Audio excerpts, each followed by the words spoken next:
3, 2, 1. Hello YouTube-Otaku here.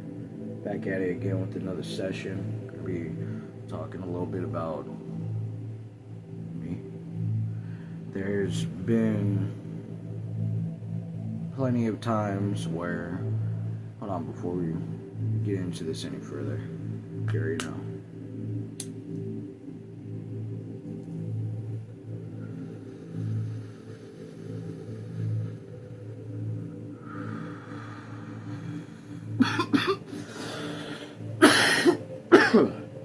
I was having a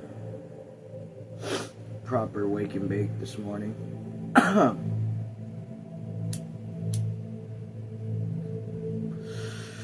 RIP to my cousin Brooke. Her funeral was today. She was a beautiful woman, lived a beautiful life, and a family just as beautiful as she was.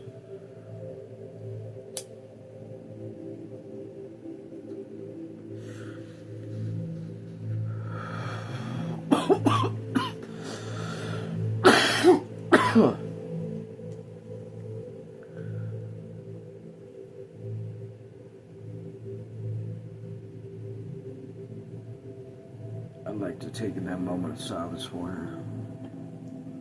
And with that out of the way, let's dive into a few quick topics, such as, well, what are we doing here today? Why are you uploading this video? I wanted to upload something today because there's certain marks I'd like to stretch across to you.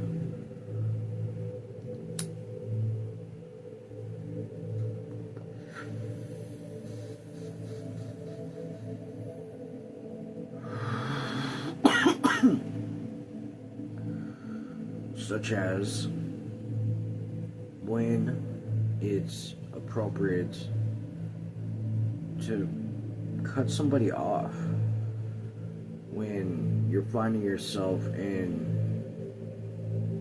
multiple reasons into why that would be complicated to your heart. And most people would agree that just don't think about anything towards your heart, only think with your mind.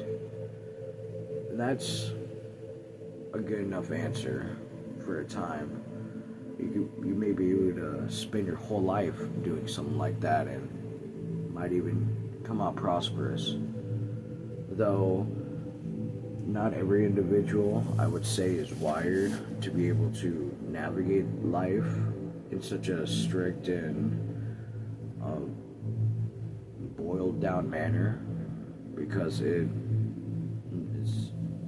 you're getting into materialistic levels of competence in your decisions, and that's fine and dandy if that's the road you want to walk down. If that's where happiness truly lies for you, then more power to you finding it. Though this is more for people who have enough weight in their heart to carry somebody else's. And when you lose people and their weight, their value that you hold dearest to your heart, if you're somebody that's come up to find love, a very passionate sensation in your life that isn't as shallow as other emotions you may produce from yourself. I don't know if love's a concept or some type of, because animals don't love when they mate. People don't even love when they mate half the time, though. The idea of true love and finding happiness is a bit of a rocky boat, in my opinion. It's not so much settling down, though some people may call it that yes, there are cases that others would have to swallow a pill and say, this is the life I am going to live now. This is the life I chose. This is the life that's been brought upon me, and I'm choosing to accept it. It's easy to just go with the flow of your thoughts, even especially if you have to abide by a certain lifestyle because you're not free enough to live how you would be, or you wouldn't even be complaining about the life that you would be living.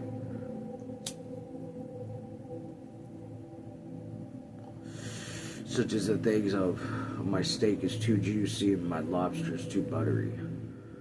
There's should be a level of gratitude behind where a person goes about finding meaning in their life. The issues always come down to what does it lead towards? Where does all that stemming from, and where is it going to? Because it's not as it is, I guess, in a sense, flimsy, this life and the social, that you could get away with doing something like that. You'd just be labeled a sleazebag by anybody that would be privy to the inactions or actions that you're cased in.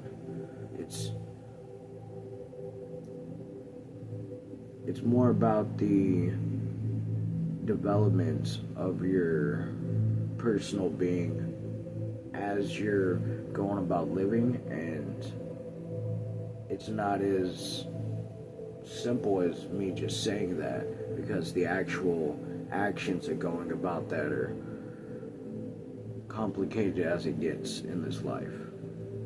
You're gonna have to go about managing, dealing with yourself and people all at the same time, and it's already hard enough for a person that has deeply embedded emotions to handle themselves sometimes, because it's not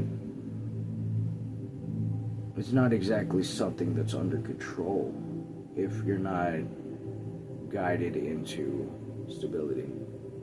And it may look like you are, it may sound like it, but if something's still wrong with you, then it's not stability. It's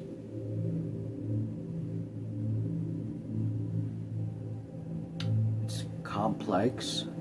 It is a complex stemming from your environment, and it only chooses to get worse through your intent of delving into the problematic aspects of that environment in an attempt to understand it, better it. That stuff is irrelevant to the actual purpose of your growth.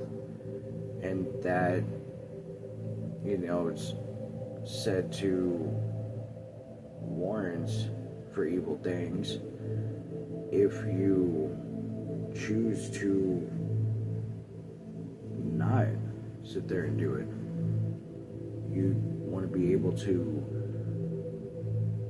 put yourself on and on to evil just as easy as the other.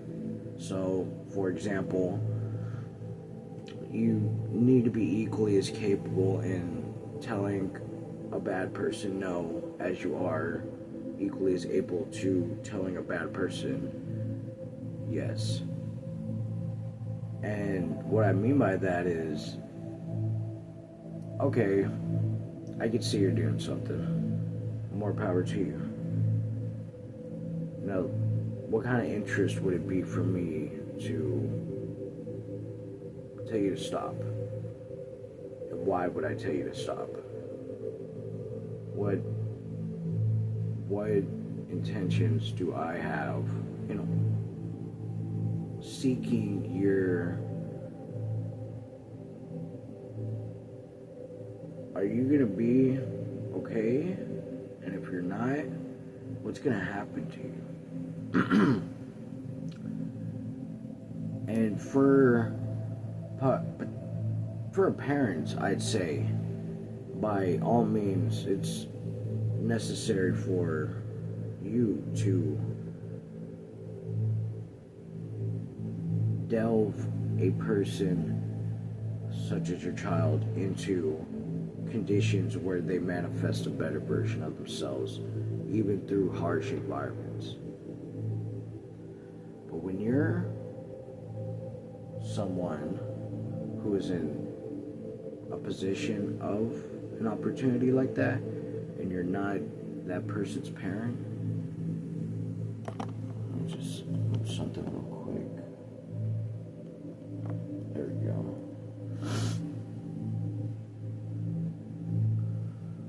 You just need to say no to that opportunity, because you're not that person's parent, and you're not in charge, and you're not a cog in a machine to a greater purpose. You're just a scheming,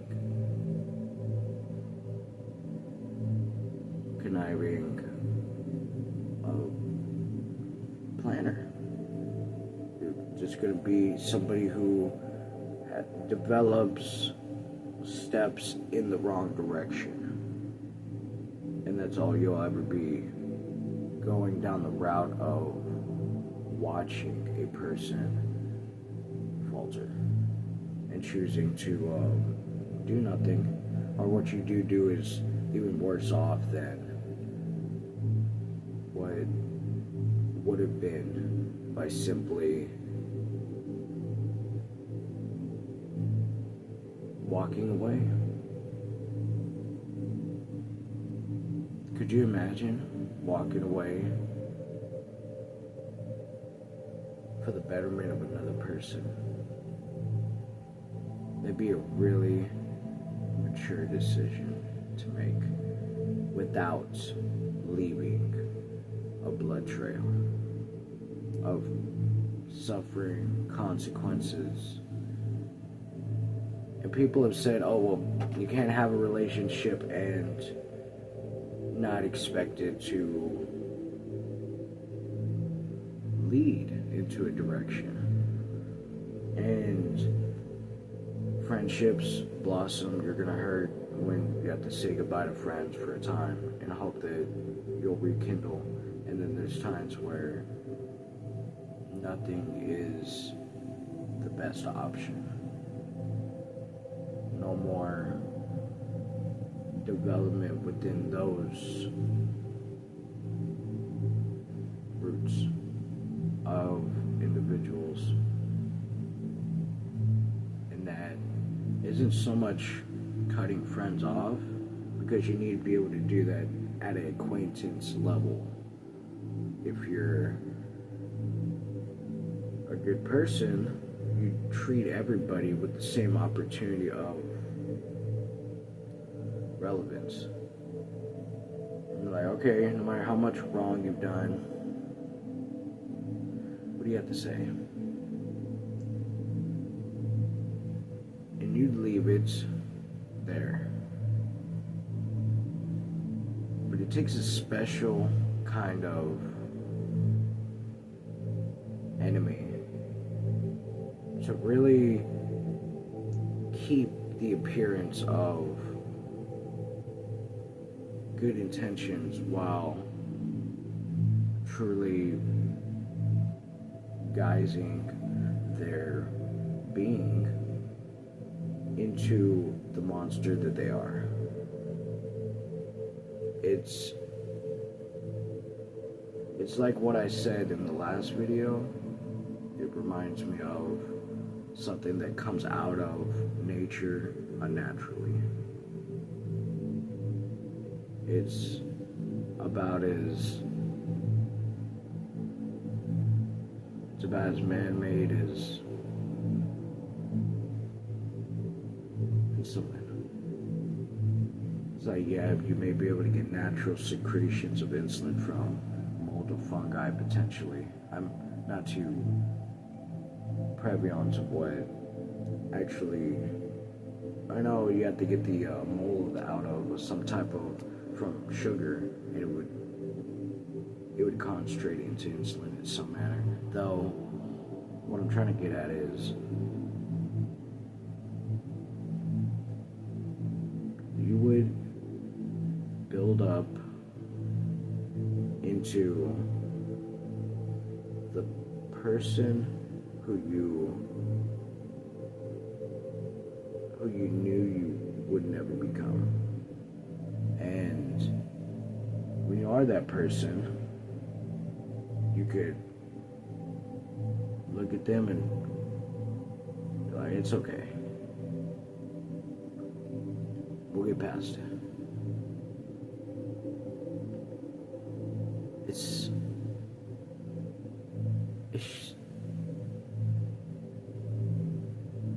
It blows my mind to watch a person give so much leeway to themselves and be so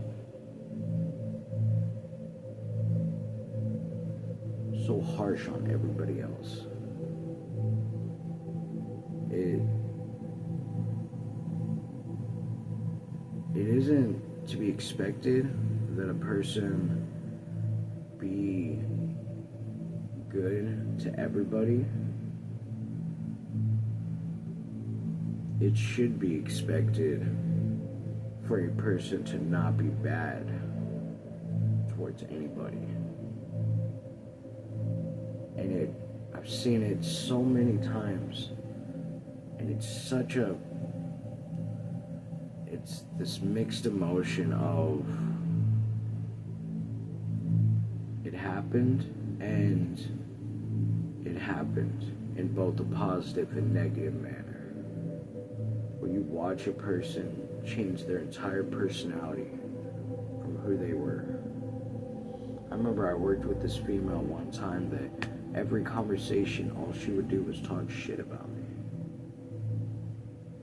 I had to go up to her and be like, hey, how's your day going? She'd be like, fuck you, fuck off. I'd be like, oh, okay, my bad. She really meant that.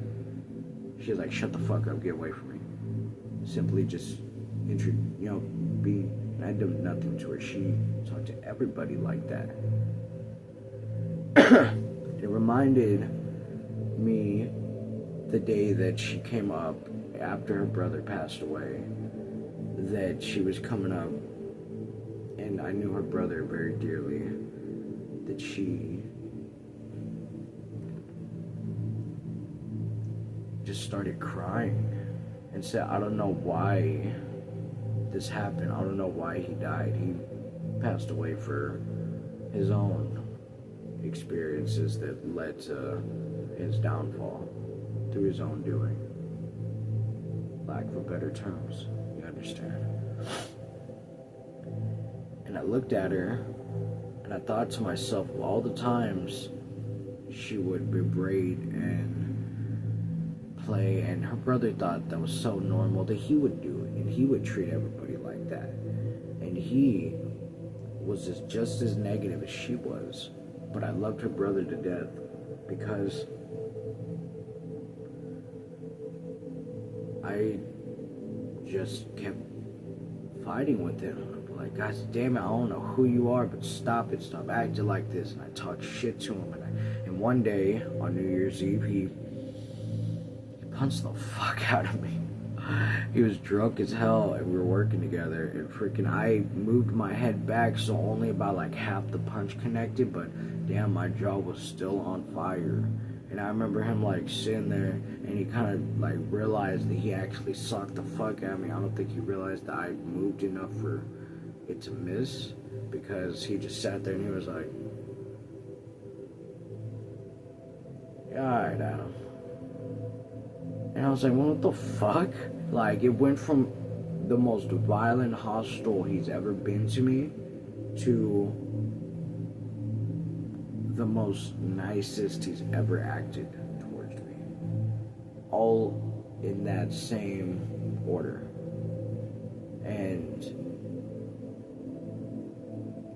she was that ruthless. If she never got physical, like that last moment he did before he changed and he started treating me like a decent human being after that. He still talked shit here or there, but he'd no longer egg it on times 10 of the insults and multiplications of just negativity that was just spewing out of him like a geyser of oil. It was like him and negativity went like water and flow.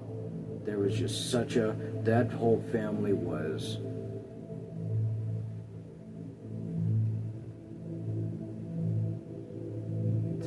it felt like it was one of God's experiments. And she walks on this earth still, his sister, and I still see her to this day from time to time.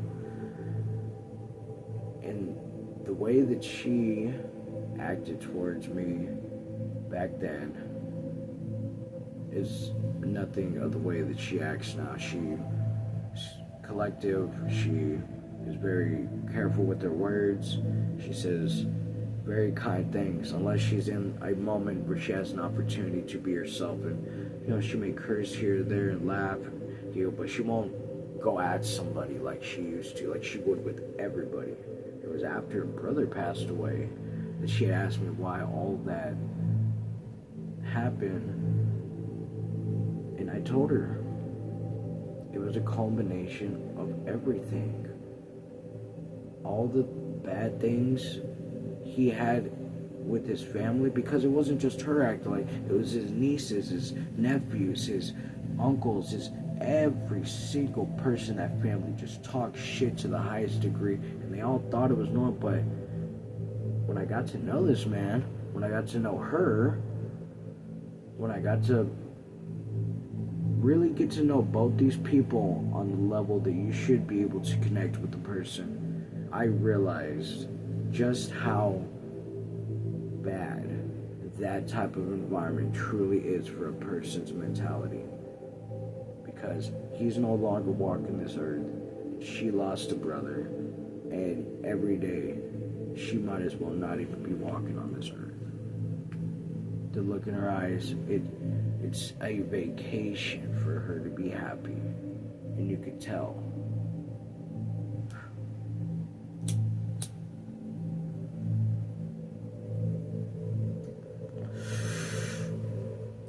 So what's the alternative to acting like a piece of shit who talks shit to everybody every day? It got towards the end that I didn't realize he was about to do something drastic. I only noticed that everything he was doing was being extremely advised for me. He really wanted to nail in whatever kind of coffins of knowledge he could with me, every single chance he could. These were just the final weeks leading out, and I thought it was so weird why he was acting this way, but he was my friend, so I digged it. It was like, alright, bring it on, bro. I'm listening, I'm hearing. He had helped me out so much throughout my life that I was more than happy to listen to whatever came out of his mouth. So it only hurt even more when no longer words were able to come through him.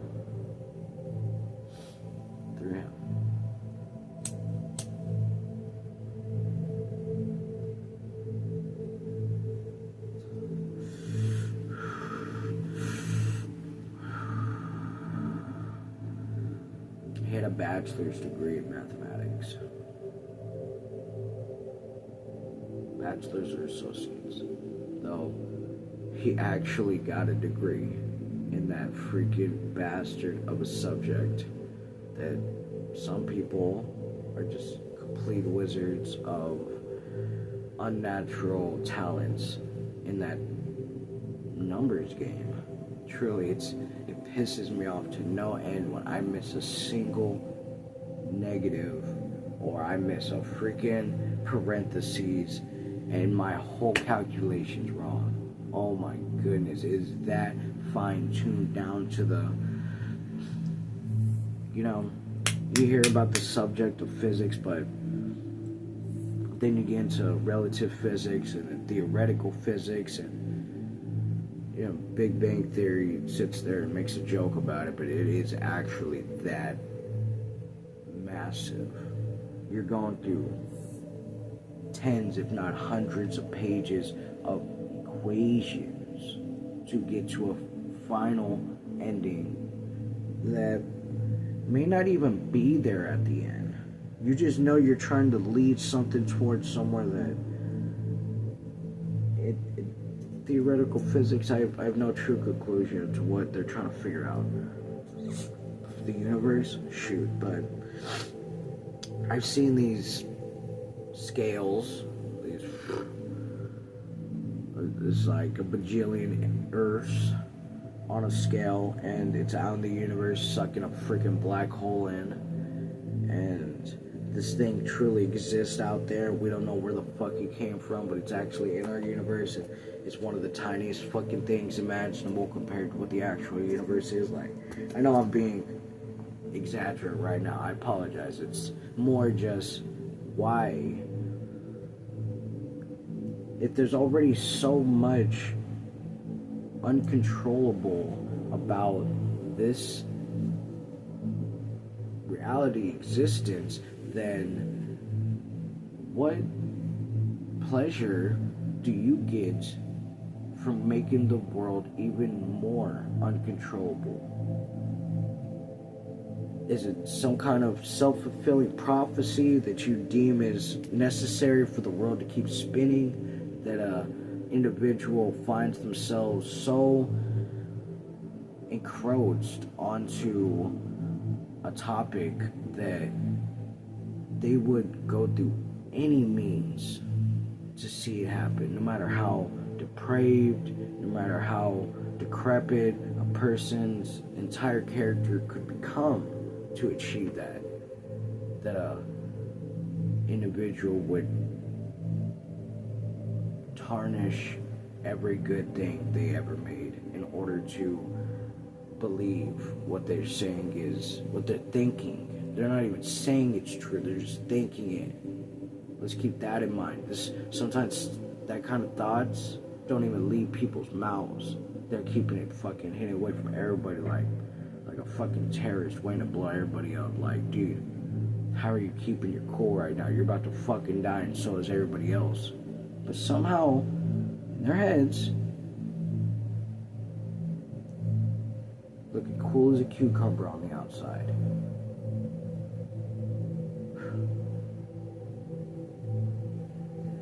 And you can call those people psychopaths. You could say that there's something chemically wrong inside their brain that leads them into having this detachment of empathy.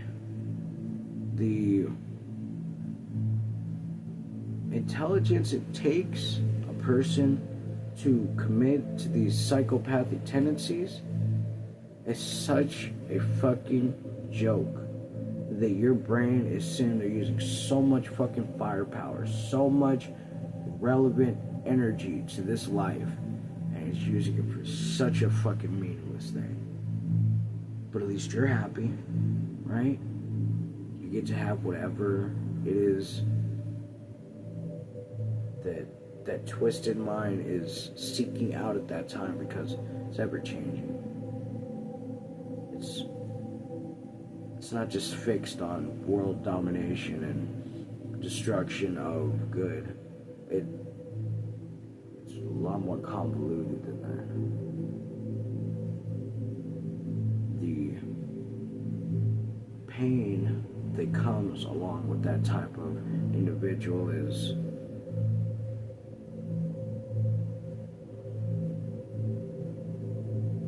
childish. It's such a childish attempt at inflicting suffering onto another person, all because you're in misery.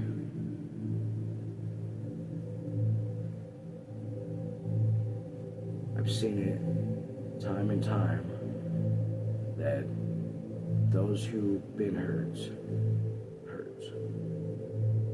And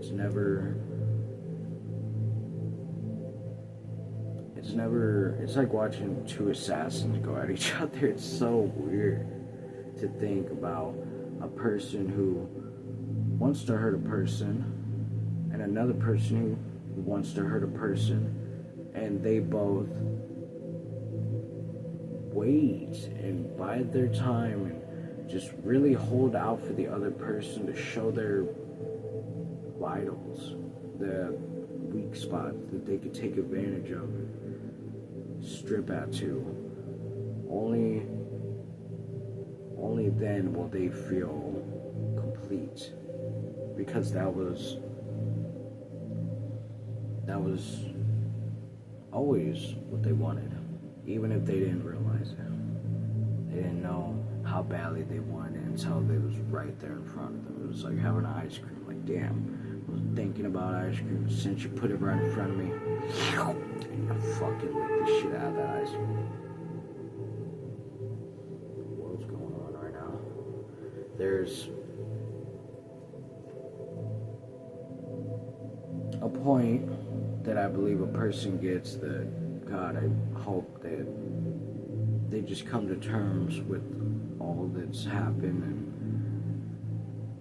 you could go down the same path of, sadly, meaningless attempts at happiness, whatever may stretch that thin line of misery and consciousness. It's more of a hope that that person one day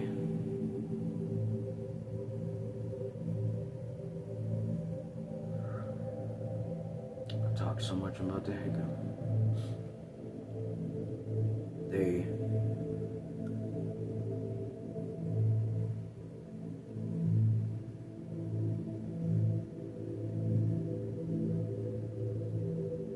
see something good that's not bad for them, for once. Because winters have those glasses on of misery.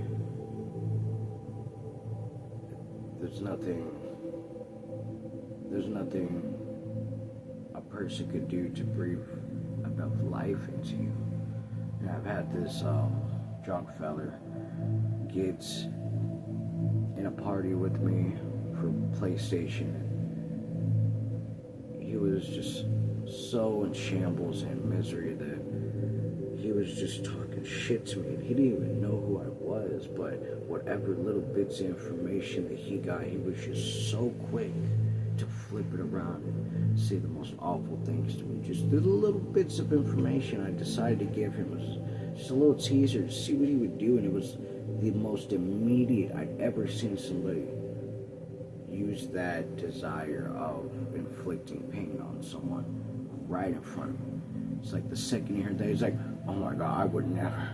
Oh my, how could you do something like that? But I was wrong at that time. I was going through a lot of bad things.